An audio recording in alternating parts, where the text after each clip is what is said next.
Systematic ढंग से सीखते हैं कि how to add the fraction with the different denominators. तो चलिए यहाँ पर याद रखिए कि जब अलग अलग डिनोमिनेटर आएगा तो सबसे पहले आपको निकालना है इन डिनोमिनेटर्स के एलसीएम। तो यहाँ पर एक जो है रफ कॉलम बनाएंगे और यहाँ पर हम निकालेंगे एलसीएम किसका किसका, 4 का और 5 का। यहाँ पर लिखेंगे 4 और यहाँ पर लिखेंगे 5। और एलसीएम निकालने का एक ही रूल है, लोवेस्ट कॉमन फैक्टर, यानी कि जब भी एलसीएम निकालें तो देखें कि अगर इवन नंबर है तो सबसे पहले हमें 2 को ही चूज करना है। तो चलिए 2 से डिवाइड करते हैं, 2 2 जार 4 और 5 नहीं डिवाइड होगा तो कॉपी कर देंगे। अब जो आंसर जो है चूज करेंगे 2, 2 1 आर 2 और 5 डिवाइड नहीं होगा तो कॉपी कर लीजिए। फिर जो है देखिए ना है, अब अगला नंबर 5 चूज करेंगे, 5 1 को कॉपी कर लेना है और 5 1 आर 5।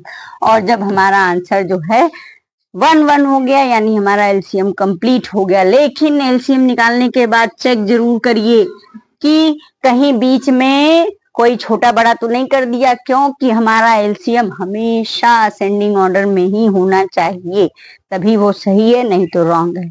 तो जैसा कि आप देख सकते हैं 2 2 5 यानी हमने सही एलसीएम निकाला है। तो अब हम यहाँ पर लिखेंगे LCM is equal to 2 multiplied by 2 multiplied by 5। तो अब जरा 2 2 जार 4 4 5 जार 20। तो हमारा एलसीएम क्या हो गया 20। और अब यहाँ पर एक बड़ा सा लाइन जो है खींच लेंगे और नीचे लिख देंगे इसी एलसीएम को, क्योंकि एलसीएम निकाला गया है कि दोनों फ्रैक्शन के डिनोमिनेटर को सेम करने के लिए। तो अब आपको क्या करना है कि यहाँ पर बड़ी सी लाइन बना के 20 लिख लीजिए और इसी 20 को अब यहाँ पर इससे डिवाइड करना है। याद रखिए कि जो हमारा एलसीएम आया है उसको डिनोमिनेटर से डिवाइड करेंगे तो 4 को कितने टाइम्स टेबल पढ़ें कि 20 आ जाए, डिवाइड करेंगे तो क्या आंसर आएगा 4 5 आर 20। और जितने टाइम्स गया है उसी से ऊपर मल्टीप्लाई कर देना होता है। तो हमारा आंसर क्या आएगा 5 2 जार 10। और फिर प्लस का साइन बनाएंगे क्योंकि हम कर रहे हैं एडिशन।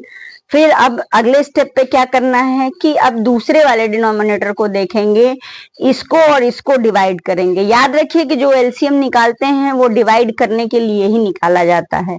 तो अब 5 को जो है जब 20 से डिवाइड करेंगे तो कितने टाइम्स जाएगा, तो 5 4 आर 20 यानी कि हमें डिनोमिनेटर को मल्टीप्लाई किससे करना है 4 से। तो 4 3 आर 12। तो ये हो गया हमारा 12।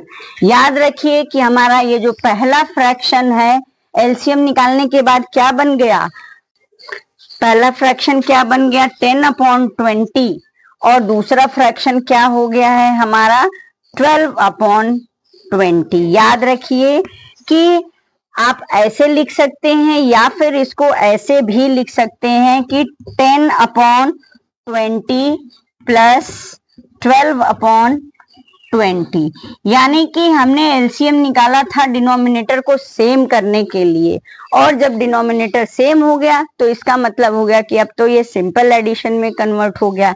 तो अब क्या करेंगे कि जब डिनोमिनेटर एक जैसा होता है तो उसे कॉपी कर लीजिए और न्यूमरेटर को न्यूमरेटर से ऐड कर दीजिए। 10 में 12 ऐड करेंगे तो हमारा आंसर हो गया 22।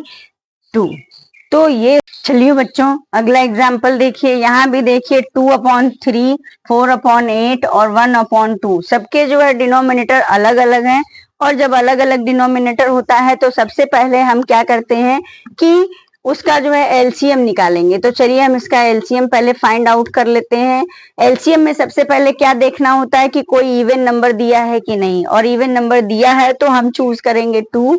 जो नंबर डिवाइड नहीं होता है उसे कॉपी करते जाना है। तो 3 को कॉपी कर लिए, इसे डिवाइड किया तो 2 4 आर 8 और 2 1 आर 2। अब दिए गए आंसर्स को फिर से देखिए, इसमें कोई इवन नंबर है कि नहीं, तो हाँ है इवन नंबर। तो फिर से चूज करेंगे 2। 3 डिवाइड नहीं होगा तो कॉपी कर लिया, और 2 को 4 से डिवाइड करेंगे तो 2 2 आर 4 और 1 को कॉपी कर लेना है। अब दिए गए आंसर्स में फिर से देखिए इवन आया है कि नहीं, तो आया है। तो फिर से चूज करना है 2। 3 डिवाइड नहीं होगा तो 3 को कॉपी कर लिया, और 2 1s आर 2, और ये वाला 1 भी कॉपी हो जाएगा। और अब दिए गए आंसर में फिर से चेक करिए कोई इवन नंबर है कि नहीं। तो अब इवन नंबर नहीं है तो हम अगला नंबर लेंगे 3। याद रखिए कि जब तक इवन नंबर आता है तब तक हम 2 से ही डिवाइड करते रहते हैं, और जब इवन नंबर खत्म हो जाएगा तब हम अपना अगला नंबर चूज करेंगे। तो अब 3 1s आर 3, 1 को भी कॉपी कर लेना है, इस 1 को भी कॉपी कर लेना है, और जब सब 1 1 1 हो गया यानी एलसीएम हमारा कंप्लीट हो गया। अब इस एलसीएम को हमें जो है यहाँ पर लिख लेना है। तो चलिए यहाँ पर लिखिए एलसीएम इज इक्वल टू, ये सारे numbers 2 multiplied by 2 multiplied by 2 multiplied by 3।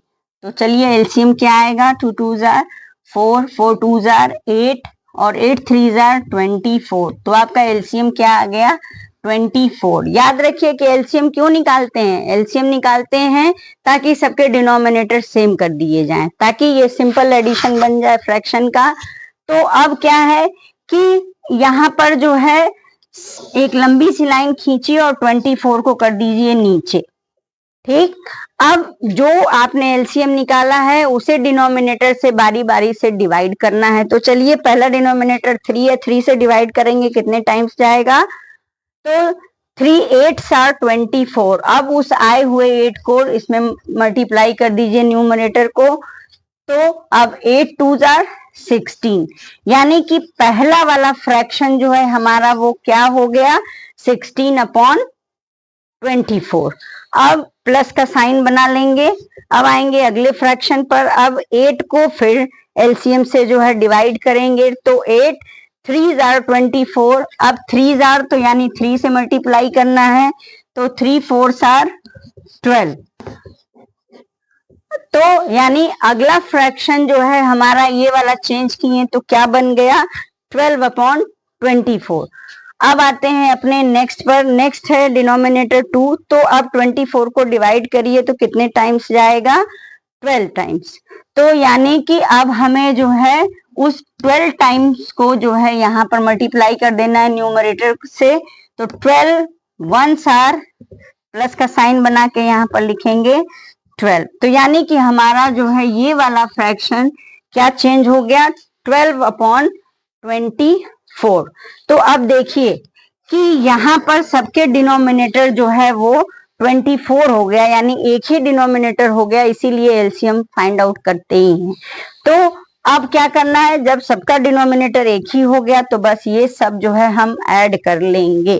तो अब जब इसे आप ऐड करेंगे यहाँ पर, तो ऐड करके देख लीजिए 16 प्लस 12 और फिर से प्लस 12। अब इसको ऐड कर लीजिए तो आपका आंसर क्या हो गया, 6 2 8 9 10, 10 का 0 यहाँ, 1 हो गया कैरी ओवर, तो 1 2 3 4।